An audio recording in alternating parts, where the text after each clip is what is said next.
Time now for the award-winning #1 local talk show in Northeast Pennsylvania, The Sam Lesante Show. Now here's your host, Sam Lesante. Well, folks, she put everyone on notice before she became Attorney General in the state of Pennsylvania. Watch out. Watch out. I may be nice, I may be kind, but don't take my kindness for weakness. My guest today is our Attorney General, Kathleen Kane, and she's the first female to be elected to this State Attorney General's office in the state of Pennsylvania. Big things happening in the greater Hazleton area. She is my guest along with our police chief, Frank DeAndrea. Well, Kathleen, thank you so much for coming on the show. Thank you, Sam. Thank you for having me. I've been trying to get you on the show. We finally get you on the show. I appreciate that very much, and I think that it's going to be interesting to see what you're doing and what you're developed. And of course, Chief, that's always nice to see you. Kathleen, I want to ask you a question. Before you, let's go back in history, not that far, because you were sworn in January, right? Correct, January 15th. Right.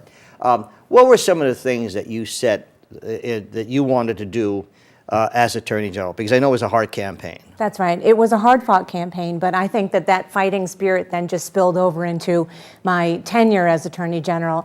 What I wanted to do was make sure that people weren't forgotten, that people in towns like Hazleton and Scranton and Wilkes-Barre and Reading and York and Altoona and Johnstown weren't forgotten when it comes to law enforcement. Sometimes we put more of our resources into the big cities because they feel that they can make more of an impact.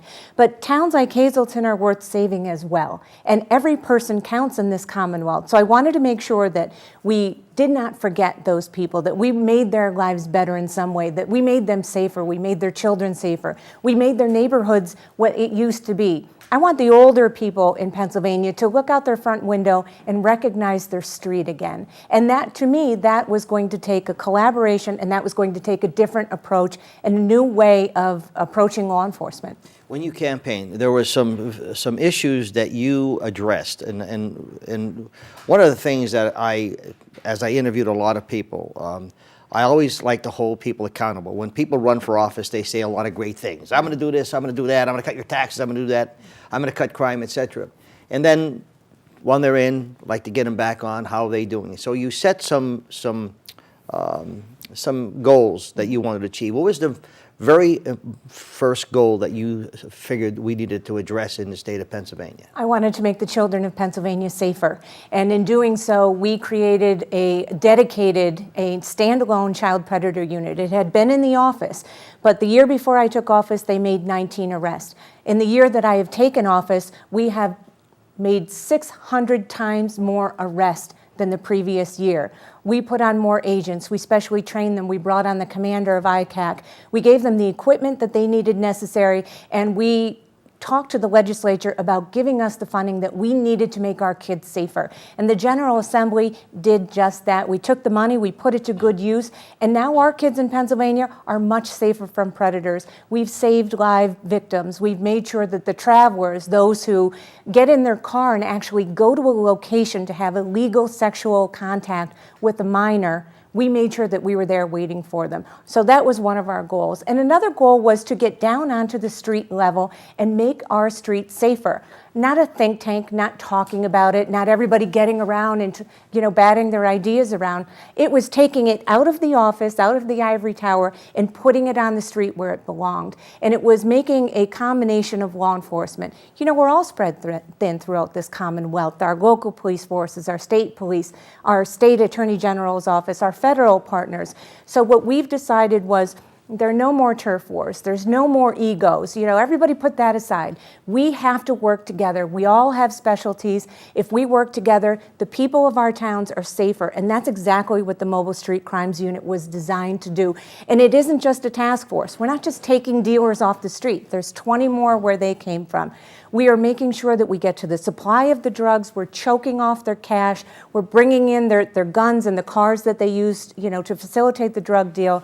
And we're making sure that we put the dealers on the street and their suppliers in jail. And we're also then talking to the community about their involvement. We're working with the schools to make sure that our young children then don't get recruited into these gangs and we don't perpetuate this problem for years to come. And with that being said, when you run for office, it becomes a political thing to a degree. Okay, now you're in office. So let's put the egos aside. I love what you said. Put the egos aside and work together.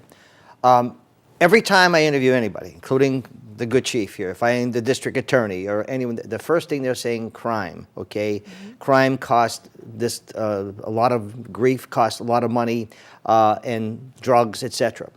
So you need help, all right? We got to put egos aside. We got to put the political things aside, okay? right. Because I don't want to hear Kathleen wants to run for governor. Kathleen wants to do. I don't want to hear that nonsense. I don't either. Okay. Right. What I want to hear is that you're attorney general, well respected, doing a fabulous job. Thank you. I want to know what. So we can. We're gonna talk about what happened here, which is unbelievably fantastic.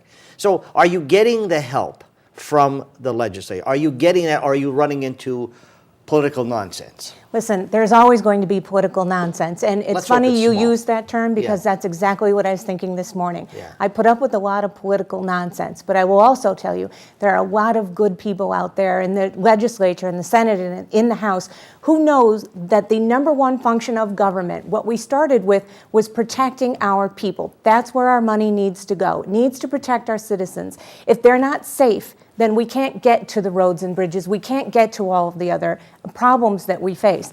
So we have some great legislators out there, Republicans and Democrats alike, who have seen that crime has no party. Public safety has no political affiliation. And we have bonded together, we've banded together.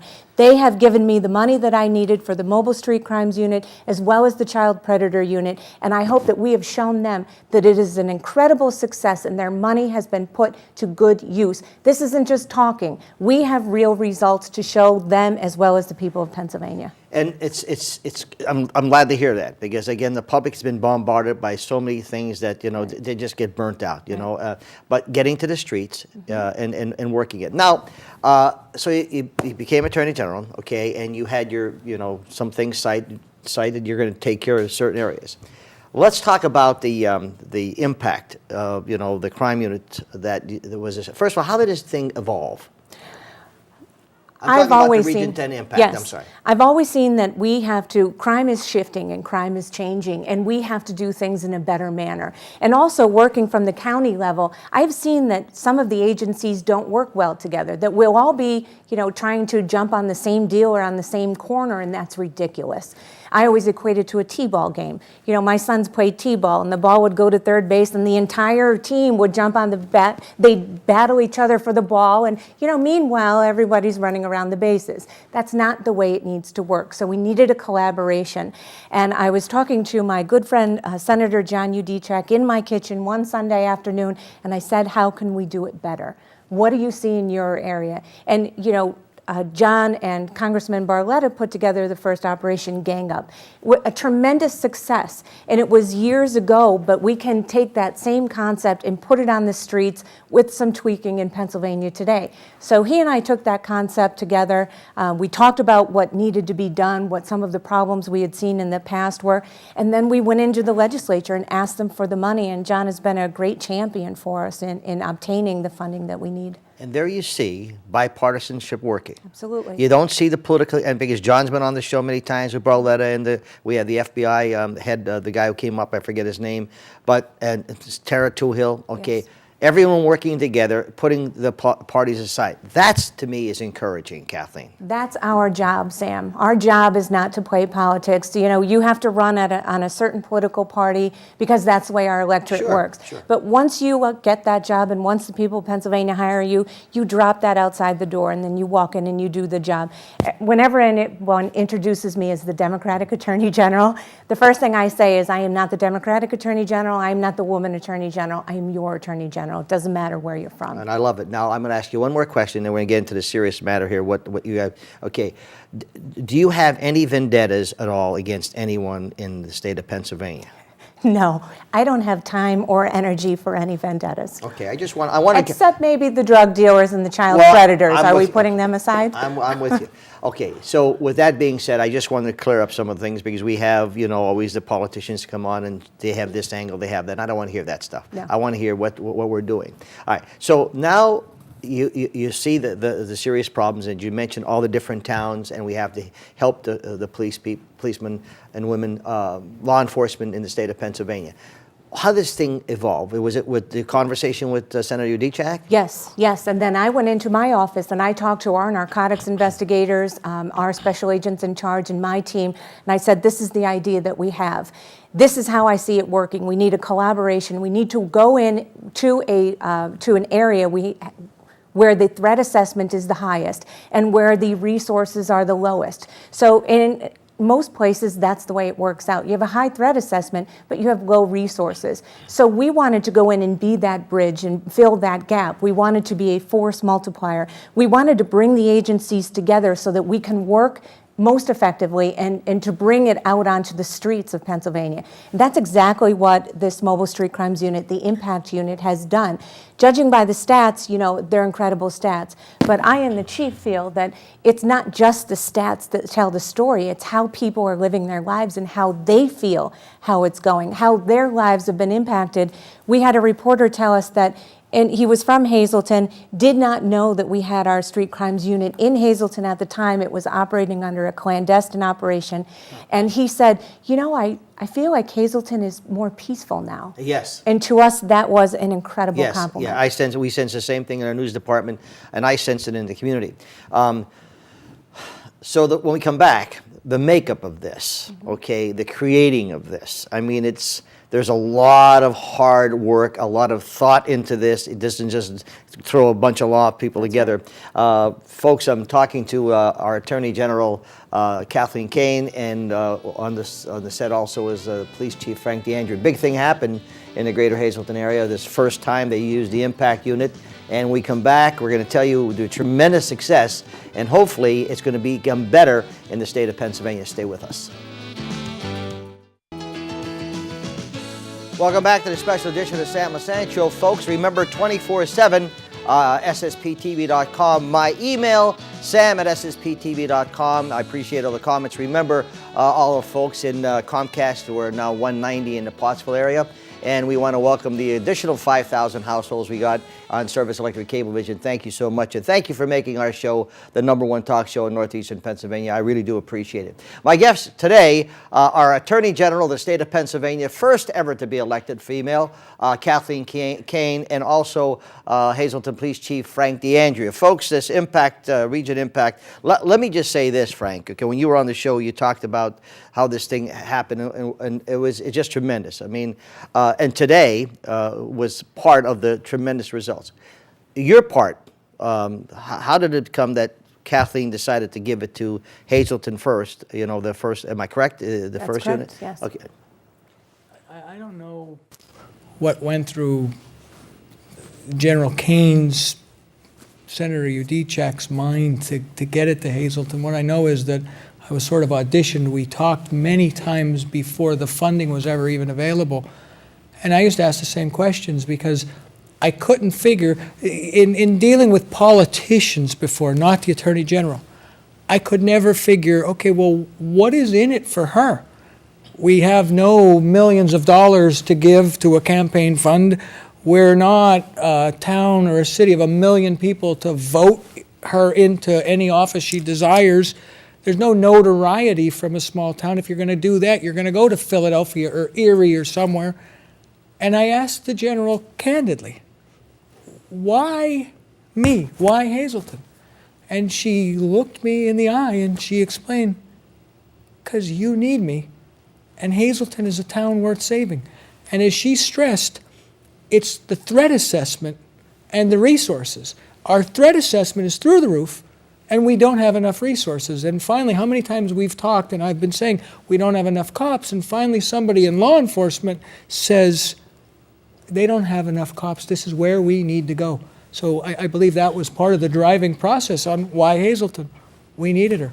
Okay, so we identify the problem. Okay, Hazleton is the first. Okay, now how did you start making this, making it happen? So we decided, once we got the money from the legislature, we knew how much we were asking for, and then we had different steps. Well, if they give us $1 million, this is what we can do. If they give us 2 and 2.5 and 3. They gave us 2.5, so we were able to hire 12 agents.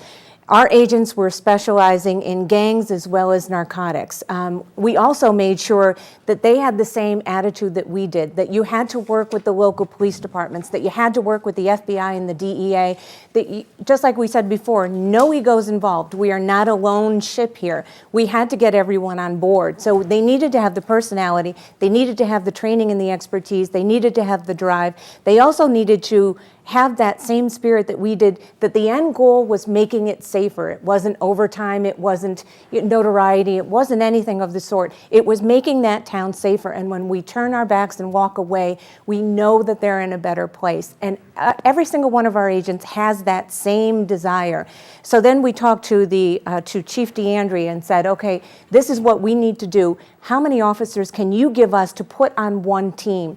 The chief was able to give us 4 officers. We melded them into one team. They had team training, they had tactical training as well as legal training together. We had one area, we had to find a location for them. The chief found us a location. We had to find housing for our agents because they come from all over the state.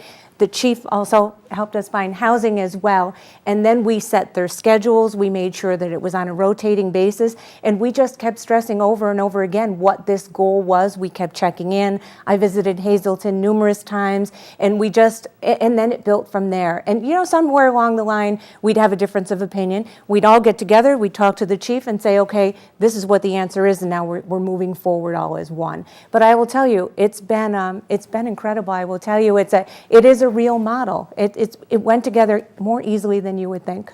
When you look at the operation here, I mean, it just blows my mind because there's so many things that you have to take into consideration. First of all, you can't say enough praise for the people, for the agents that work. Right. I mean, any policeman or any law enforcement today, my hat's off to them because it's just an incredible world today, Kathleen, as I'm sure you know. They are our backbone. We can't do anything without them. But to relocate, okay, and then start the system because now you have legal, you're a lawyer, you understand? Yes. So you have to make sure that you have to cross that T and dot that I. So are those things taken into consideration, Absolutely. Absolutely. I don't want to send our agents and the chief's officers out there, put their lives in danger, and then we can't make the case because of a legal technicality or because we got the law wrong. And our agents, as well as all police officers, are specially trained in the law as well. They need to know the laws of search and seizure. So that's why we trained them together as one team. We had to purchase equipment to make sure that everybody was safe and everybody had the equipment that they needed to go out there and fight that war. So there were multiple components to it. One of the beautiful things was early on after the general, and I'm going to say we got our funding because the Commonwealth, the people of the Commonwealth are really the people that got the funding to get this help. And so once we got our funding, we had several meetings and some of them were going to be the logistics. And I remember the general have mentioned, listen, we got our money, but we have to make sure that we're being frugal with how we spend it. So every time we had the opportunity, for instance, they didn't have to buy or rent new space. We used the basement of City Hall. We, the good graces of Bill Rinaldi and Joe Barletta and Joe Kress, who gave us buildings to use as off-site facilities to store so that we weren't having to pay leases. We had, businesses come forward. And then we talk about, it's easy for the general, and I always say it's easy for me to be seen because I ride on the shoulder of giants. However, in this case, Impact is the intensive, mobile, proactive, anti-crime team, and it's the ACT, the ACT, the anti-crime team that has made this work. For the first time, someone from a lead agency comes into the town and says, I'm going to give you 15, 20 officers for 6 months. Just get along, live together, work together. And that's so the true heroes, the true champions are the men and women from both the Attorney General's office, the municipal police and that made this up, and the state, the city police, the Hazleton Police Department itself.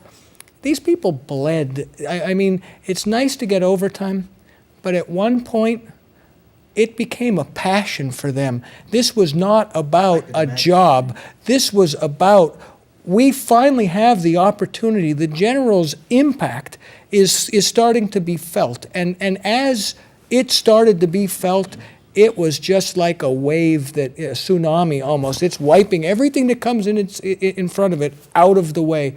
And the results today that we were able to show are just incredible. And just so you know, folks, and if I miss someone, let me know. The agents that were working with the Hazleton police, we had from West Hazleton, Sugarloaf, Butler Township, Luzerne County Detectives, Pennsylvania National Guard, Federal Bureau of Investigation and Drug Enforcement Agency. Did I miss anyone that? During the task force itself, because naturally, we used the same resources. So we springboard off of Region 8, which was existing. So we have Freeland Police Department that's in there.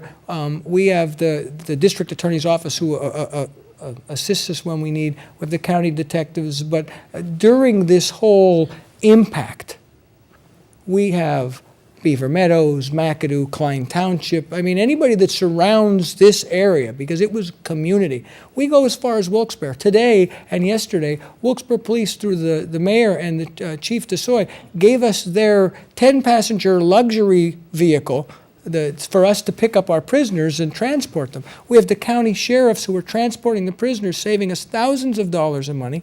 And we have the warden from the prison sending prison guards down here to process them. We have two magistrates, Magistrate Zola and Magistrate O'Donnell, that held court until midnight last night just to accommodate us being able to continue to start this. It's a frontal assault and it's relentless pressure, and the pressure is on.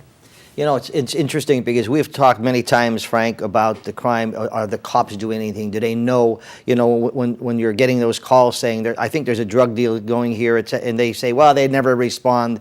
Little do they know that there's a buildup going on. And correct me if I'm wrong. We've had these discussions before, where you're building up, identifying, and then beginning to start your research. Am I correct, Kathleen? That is correct. We've established a tip line. Was one of the first things we did when we got here. And you're correct. All of the tips come in. They build the intelligence and they analyze it, and then we are able to target better. We don't just go out onto the streets and scatter and hope we find, a deal. It's just not using your resources properly. So that intelligence is brought in, it's analyzed, and then it's disseminated out into the local departments as well as through our agents, and that's where they target the dealers. So when you start your plan, okay, and your the reporter made a correct assumption, we began to see things quiet a little bit, and we figured something was going on, not knowing exactly what. The getting out there and then start making your arrests. Now, so far, there's been how many arrests made since you started this? We're over 130 arrests. Some of in the last 2 days, and yesterday morning at 2:30 in the morning, we had one of the largest narcotic seizures, singular narcotic seizures, and we aren't publicizing that because part of it is, this is all part of the impact. It happened yesterday morning because our people, collectively, the task force, this Region 10 impact, didn't go home at 10 o'clock at night or 11 o'clock, and they'd arrest somebody and they'd flip them, and then they'd go to the next house and they would do it again. And at 2:30, we go to a residence, and everybody there could not believe the amount of heroin and cocaine that we took off the streets in one house. We took over 8,000 bags of heroin and over 322 grams of cocaine out of one house yesterday. And when you look at the numbers for this, there are 35,000 bags of heroin that have been seized in less than the 6 months that we're in operation. And that is more than one bag for every person that lives in the Hazleton area. And to me, as a parent, a lifelong resident, and the chief of police, that's 35,000 lives we may have saved and we may have changed. Because when one bag of heroin gets in the hands of somebody who's never used it before, or a kid in one of our schools, it ruins their life forever. And we collectively have the credit of saying, we might have just saved 35,000 lives. When I come back after break, the thing that always concerns me is if you have a demand, the product's there. It's so sad for me to listen to this as a resident of this area, they know that there's 35,000 bags of heroin and all this other crap that's out there destroying our kids, destroying people. what happens to the people that are the users now? Okay, what are we doing for them? I mean, or what's being done? Because there's a supplier. You know what it's going to be, even though this is such a great success, and I hope this isn't the case, well, they'll be replaced because the demand's there. We come back, I'd like to address that as to what the concern would be, Kathleen. How do we now say, look, we made this impact, how do we go forward now? Folks, I'm talking to Attorney General Kathleen Kane. It was gracious for her to come on the show, along with no stranger to the show, of course, Chief Frank DeAndrea. And in the audience, I just noticed our good friend, Senator John Udicek. And just, Senator, congratulations. You did a great job. We'll be back right after this. Welcome back to the Sam Lesante Show, folks. 24/7, SSPTV.com. My email, sam@SSPTV.com. My guest today, folks, Attorney General Kathleen Kane and our police chief in Hazleton, Frank DeAndrea. Folks, a major thing happened in Hazleton, this impact unit that the good Attorney General set forth in the greater Hazleton area made a tremendous impact. Talking before, we talked about what you guys so far have discovered, all right?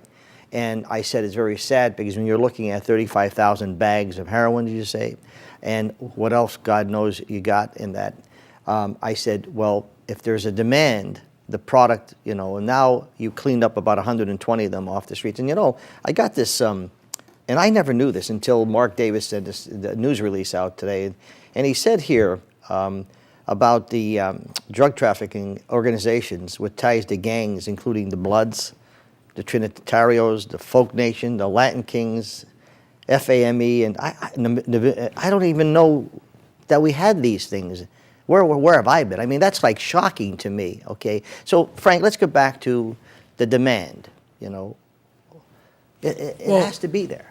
And it is there, but I think, you know, as we're talking on a break, and the General mentioned, sometimes the supply leads the demand, where suppliers will try to get people hooked just because then they could move into a market and sell stuff. There is no doubt in my mind that General Kane's impact has changed the community of Hazleton, changed the way that we are going to do law enforcement, because be there no doubt, and it's so appropriate that she is a general, because we are at war. And this is a war on crime, and crime is drugs, and crime is violent crime, and we have taken guns off the street, and we have recovered things that were stolen from burglaries, and you'd be sickened by the amount of antique jewelry that we have recovered that you know came from people's houses when they were burglarized, and it was their mothers and their heirlooms and their grandmothers, and it's just disgusting because you can't put a price on what we're recovering for these people. Not only are we saving lives, but we're saving their family heirlooms and their memories, one town at a time now. And so, you know, I look at this, and the General so eloquently today in her press conference is able to do the statistics. The numbers show this, we have numbers. But what I'm saying is that for the last several months, I have been stopped no matter where I go. And people will say to me, this is where they're thanking me, and they don't realize, because this is a covert operation at the time. And so it's hard to be me and not be able to say, oh, the General was in my office today. Oh, the General made her 5th trip to Hazleton in the last 6 weeks, you know, because we're keeping it quiet.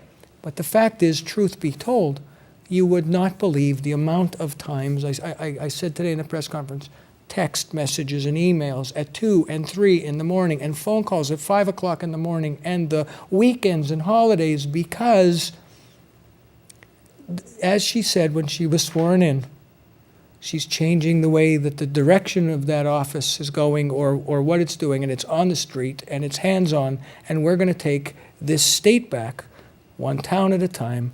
And she came to Hazleton, and she kept that promise.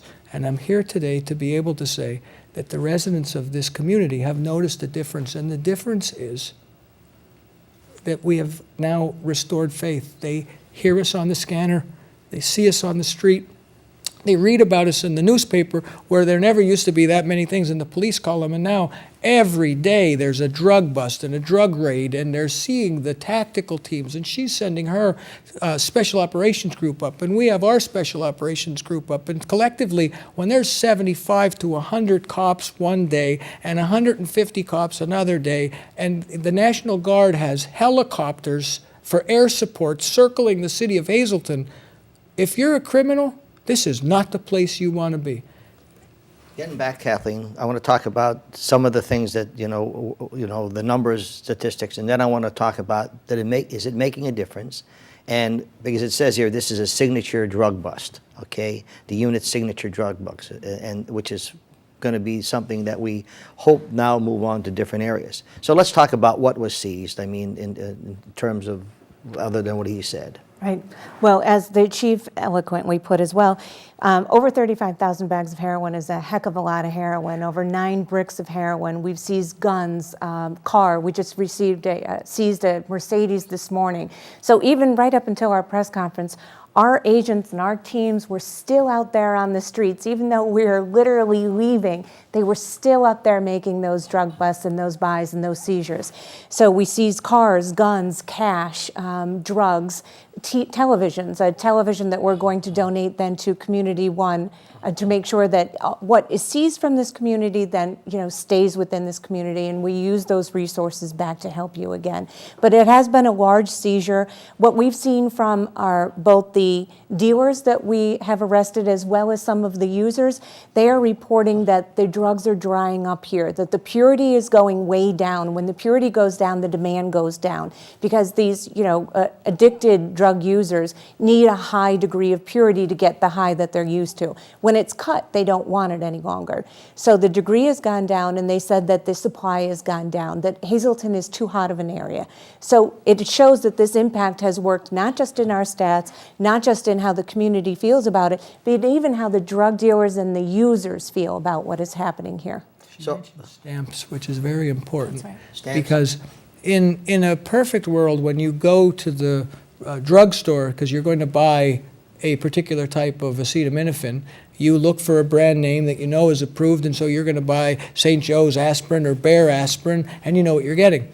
In the illicit, illegal world of drugs, that it all comes in a little glassine envelope or a plastic bag, you have no idea what you're getting. So the drug dealers put a little stamp on it, like a little stamper, and some of them are names and some of them are symbols. When we started this, we know there's stamps out there because that's how people identify their heroin.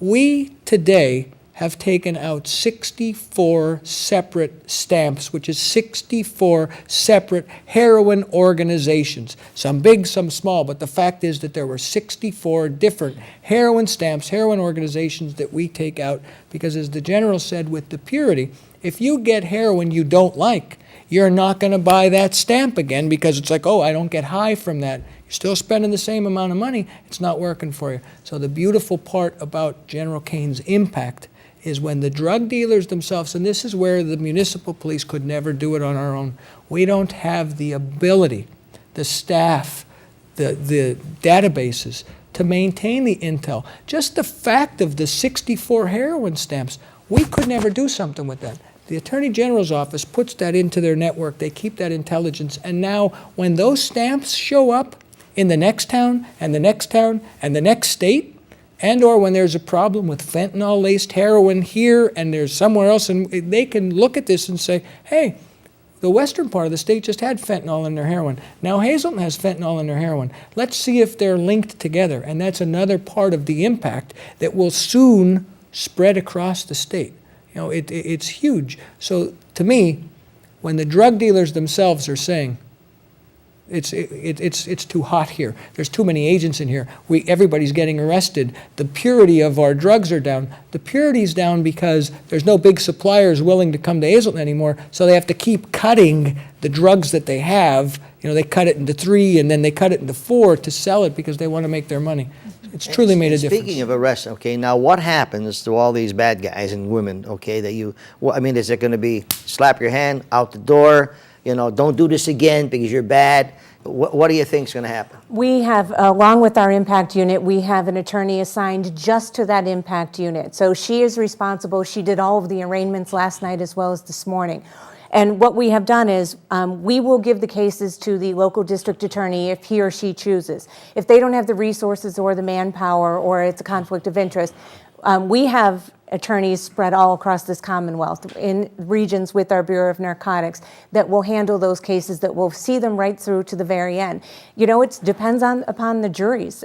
We can present the case to the judge or to the jury, and what happens from there is in their hands, unfortunately, or fortunately. You know, I think people are sick of it, and they want to see something done. I totally agree with you. I've been, Udechak and I have had these discussions in the legislators about, you know, they got to make it so they pay the price. Okay. That's right. Now, Frank said something when I said, well, what happens when you seize all stuff and where the money goes? Frank says, I don't care if it goes back to Kathleen and she can do whatever she wants with it. Okay, where is the money going to go? Because you got hundreds of thousands of dollars here that you'll probably end up with. As in any seizure, whether it's here with this unit or across the Commonwealth, we have very certain laws that we have to follow. So the seizure, it's broken up, it's distributed amongst our partners, whether it's the FBI, DEA, County District Attorney's Office, or local police departments. I sign those letters all the time, giving money back towards them. So we have a sharing, almost like a profit sharing.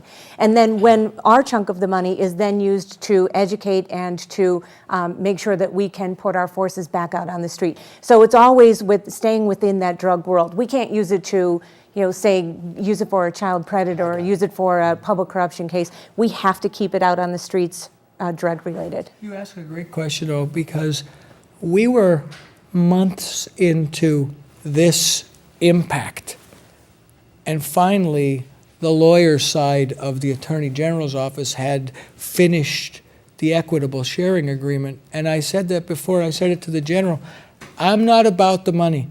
You can come into my town, and if you're going to give me 15 or 20 officers and then have a show of force and we're going to clean up this town, when you leave, I don't need anything else.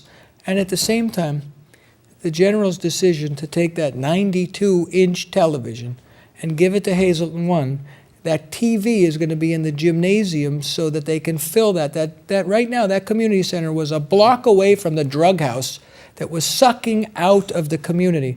And to be able to take the impact, General Kane's impact, and give back to the exact same community and have that TV be watched by up to 1,700 kids a week and Skype with Major League Baseball players. It's a phenomenal way. I don't need anything else than that, because that's the giving back to the community. The General's already given back to the community just by saying, you're a town worth saving and we're coming there. Kathleen, did this make a major impact, and did it make a major difference in crime in our area? Absolutely. It absolutely did. There is no doubt in my mind. I like things done right. I like them. I set the bar very high for myself, our agents, and everyone in our office. They have exceeded those expectations and those goals. It has made a true impact in this community, and better yet, it will make an impact across this Commonwealth, because hopefully the next community will welcome us in and be as accommodating and as passionate about law enforcement as Chief DeAndrea and the chief from Butler and Sugarloaf and West Hazleton are about our unit.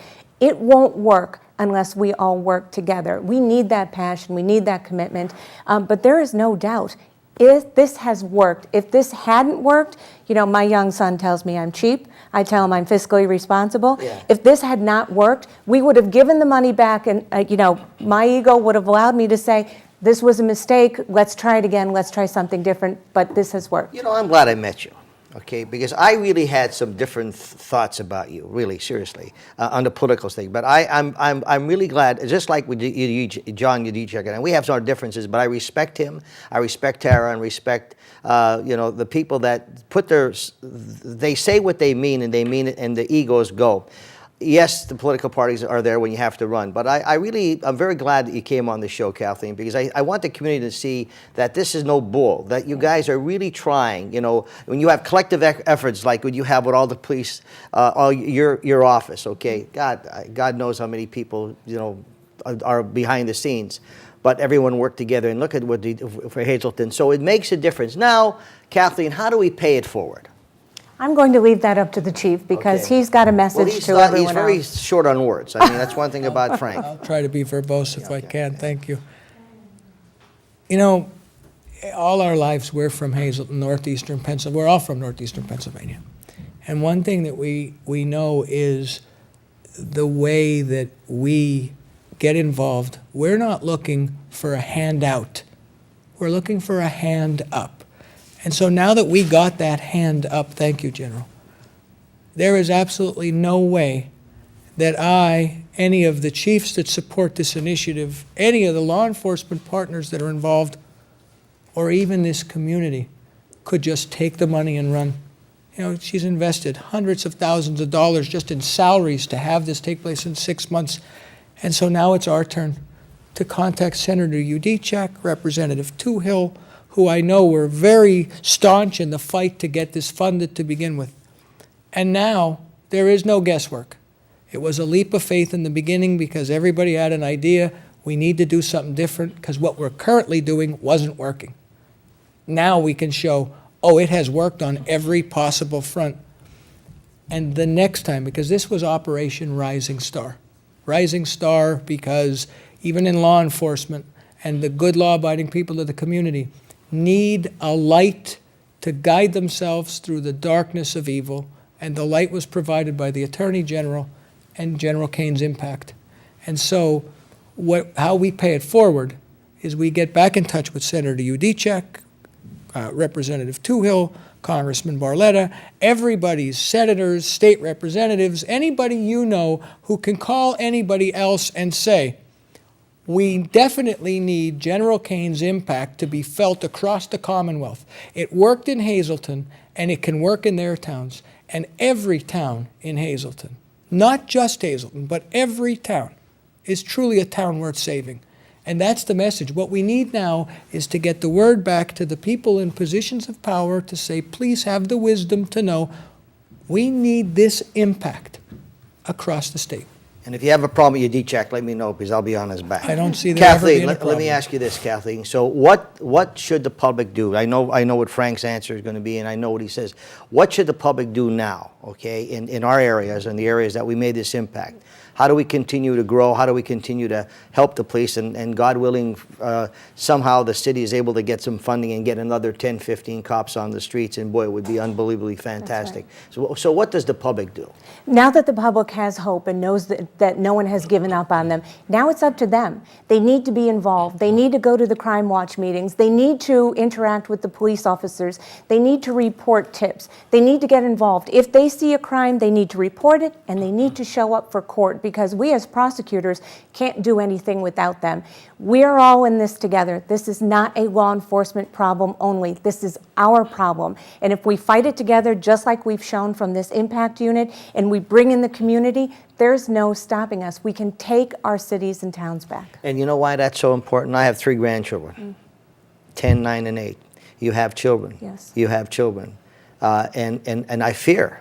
I look at 10, 9, and 8, and they're in grade school. I fear for that. I fear from some animal will be out there to try to do something to these kids, okay? And it just breaks your heart. But it's so encouraging to see, Kathleen, what you've done. And, all I can just say is kudos to you and your entire staff. I mean, everybody are to be thanked. And Frank has thanked you a zillion times. And you're saving people's lives, like he just said. He's so eloquent. I mean, very seldom Frank says things that are eloquent. But today he did. He said that, how many lives have he saved? And we know, Frank, that we know how many people are affected by drugs, overdose, etc. It's just sickening. One more thing, Sam, very important, because I don't want the community to fear that General Kane's impact is leaving.